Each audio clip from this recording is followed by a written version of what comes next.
नमस्कार, आप देख रहे हैं इंडिया 360 आज की ताज़ा खबरें। मैं हूं सुधीर चौधरी। आइए नजर डालते हैं आज की 25 बड़ी खबरों पर।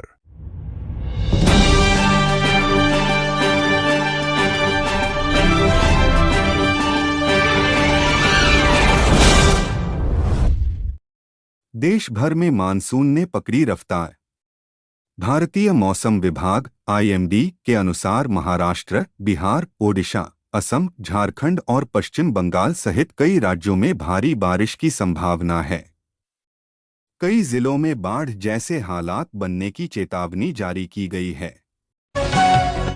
पूर्वी उत्तर प्रदेश में हीटवेव का अलर्ट। मानसून के बावजूद पूर्वी उत्तर प्रदेश और विदर्भ के कुछ इलाकों में गर्म हवाओं का असर जारी है। प्रशासन ने लोगों को दोपहर में बाहर निकलने से बचने की सलाह दी है। लखनऊ में भीषण आग, कई लोग घायल। लखनऊ के एक व्यावसायिक और कोचिंग परिसर में लगी भीषण आग से अफरा-तफरी मच गई। दमकल विभाग की कई गाड़ियां मौके पर पहुंचीं और बचाव अभियान चलाया गया। सुरक्षा व्यवस्थाओं पर सवाल उठ रहे हैं। आग हादसे में लापरवाही पर कार्रवाई। लखनऊ अग्निकांड के मामले में 4 लोगों को हिरासत में लिया गया है। प्रशासन ने जांच शुरू कर दी है और दोषियों पर सख्त कार्रवाई की बात कही है। प्रधानमंत्री मोदी ने आर्थिक विकास पर दिया जोर। प्रधानमंत्री ने कहा कि भारत वैश्विक अर्थव्यवस्था में तेजी से उभर रही शक्ति है और सरकार निवेश, रोजगार तथा विनिर्माण क्षेत्र को बढ़ावा देने पर काम कर रही है। भारत की निजी क्षेत्र की वृद्धि दर घटी। जून 2026 में भारत के निजी क्षेत्र की वृद्धि दर 3 महीने के निचले स्तर पर पहुंच गई। मांग में कमी और कारोबारी विश्वास घटने को इसका मुख्य कारण माना जा रहा है। शेयर बाजार में मजबूती। सेंसेक्स और निफ्टी में बढ़त दर्ज की गई।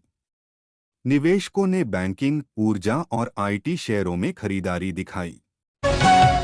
ब्रिक्स देशों की सुरक्षा बैठक।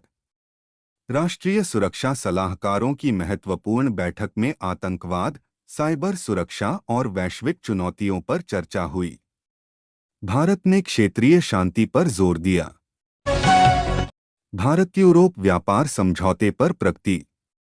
भारत और यूरोपीय देशों के बीच मुक्त व्यापार समझौते (एफटीए) को अंतिम रूप देने के प्रयास तेज हुए हैं।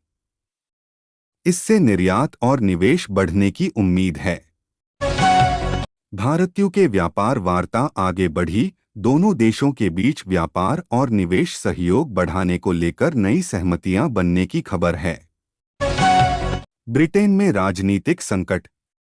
ब्रिटेन के प्रधानमंत्री केयर स्टारमर ने इस्तीफे की घोषणा कर दी, जिससे वहां की राजनीति में नया संकट पैदा हो गया है।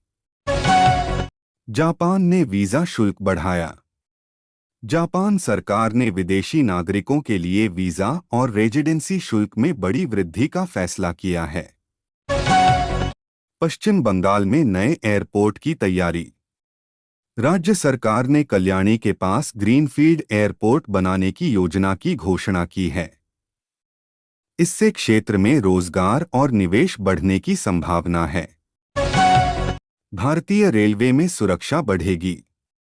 रेल मंत्रालय ने ट्रेनों में सुरक्षा तकनीकों और आधुनिक निगरानी प्रणालियों के विस्तार की योजना पर काम तेज किया है। इसरो का अगला मिशन चर्चा में। भारतीय अंतरिक्ष अनुसंधान संगठन (इसरो) भविष्य के चंद्र मिशनों और अंतरिक्ष अनुसंधान कार्यक्रमों की तैयारियों को आगे बढ़ा रहा है।